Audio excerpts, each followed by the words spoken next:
بسم اللہ الرحمن الرحیم الحمد للہ والصلاة علی اہلہا اما بعد۔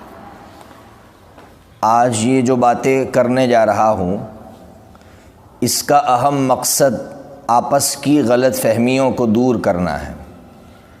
دیکھیے، بہت سے ہمارے بھائی جب مسلمان بھائیوں سے ملتے ہیں تو یہ کہتے ہیں کہ آپ لوگ امام کے پیچھے سورہ فاتحہ کیوں نہیں پڑھتے ہیں، جبکہ حضرت نبی پاک صلی اللہ تعالیٰ علیہ وسلم کا فرمان ہے کہ اس شخص کی نماز ہی نہیں ہوگی جس نے سورہ فاتحہ نہ پڑھی، اور آپ لوگ تو امام کے پیچھے خاموش کھڑے رہتے ہو، اس لیے آپ کی نماز ہی نہیں ہوئی۔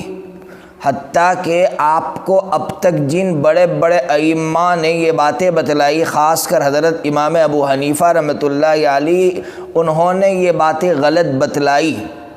میں آج اپنے ان بھائیوں سے یہ کہنا چاہتا ہوں کہ اگر ہم امام کے پیچھے فاتحہ نہیں پڑھتے ہیں اور خاموش کھڑے رہتے ہیں تو ہمارے پاس دلائل ہیں۔ ہمارے بڑوں نے ہم تک جو باتیں پہنچائی ہے وہ احادیث کی روشنی میں پہنچائی ہے، ان کے پاس بھی احادیث تھی، وہ احادیث آپ کے سامنے رکھنا چاہتا ہوں تاکہ آپ لوگوں کو غلط فہمی میں مبتلا نہ کریں۔ اب آئیے، سب سے پہلے تو میں آپ سے یہ کہوں گا کہ آپ نے کہا کہ حدیث ہے حضرت عبادہ ابن صامت رضی اللہ تعالیٰ عنہ کی، جو ترمذی شریف کے اندر بھی ہے، کہ حضرت نبی پاک صلی اللہ تعالیٰ علیہ وسلم نے فرمایا لا صلاۃ لمن لم یقرأ بفاتحۃ الکتاب، جس نے سورہ فاتحہ نہیں پڑھی اس کی نماز ہی نہیں ہوئی۔ اب میں آپ سے یہ کہنا چاہتا ہوں کہ اس حدیث کا مطلب آپ صحیح بیان کریں گے یا صحابہ کرام صحیح بیان کریں گے؟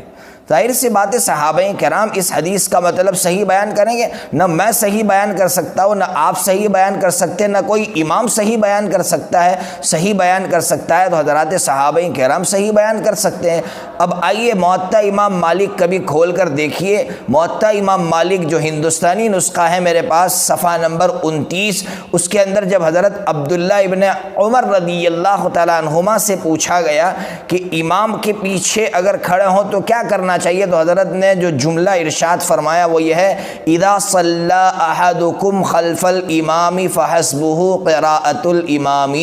حضرت نے فرمایا جب تم میں کا کوئی امام کے پیچھے نماز پڑھے تو امام کی قرات اس کے لیے کافی ہے۔ اب آپ بتائیے، حضرت عبداللہ ابن عمر رضی اللہ تعالی عنہما اس حدیث کا مطلب صحیح سمجھیں یا آپ سمجھے ہیں؟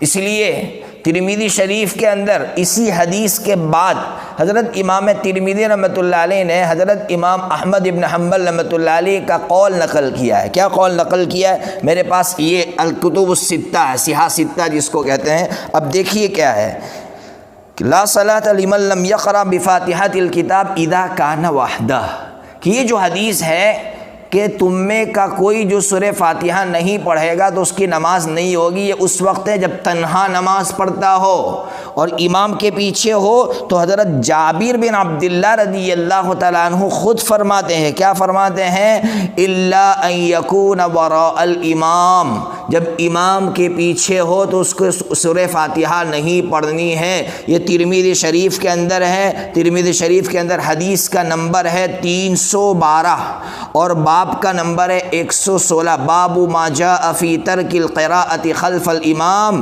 یہ پورا باب ہے۔ اس لیے میں اپنے ان بھائیوں سے پوچھنا چاہتا ہوں کہ یہ دو صحابہ حضرت عبداللہ بن عمر اور حضرت جابر بن عبداللہ رضی اللہ تعالیٰ عنہما یہ صحیح سمجھ رہے ہیں یا آپ صحیح سمجھ رہے ہیں؟ یہ دونوں تو کہہ رہے ہیں کہ جب امام کے پیچھے ہو تو کچھ نہیں پڑھنا ہے، آپ کو خاموش کھڑے رہنا ہے۔ اس لیے حضرت امام ابو حنیفہ رحمۃ اللہ علیہ نے ہم تک جو بات پہنچائی اور جو فتویٰ بتلایا ہے کہ امام کے پیچھے خاموش کھڑے رہنا ہے، وہ دلائل کی احادیث کی روشنی میں بیان کیا۔ اس لیے آپ سے التجا ہے میری کہ امت کو غیر ضروری مسائل میں مت الجھائیے۔ ابھی بھی بار بار کہتا ہوں کہ اگر آپ امت کی فکر کرنا چاہتے ہیں تو امت زنا میں مبتلا ہے، شراب میں مبتلا ہے، جوا میں مبتلا ہے، عورتوں کو جہیز کے نام سے لوٹا جا رہا ہے، اخلاقی گراوٹ اس امت کے اندر ہے۔ ان مسائل پر توجہ دیجیے اور ان مسائل میں غور کیجیے، ایسے مسائل میں مت الجھائیے۔ اللہ تبارک و تعالی آپ کو بھی اور ہم سب کو صحیح سمجھ عطا فرمائے۔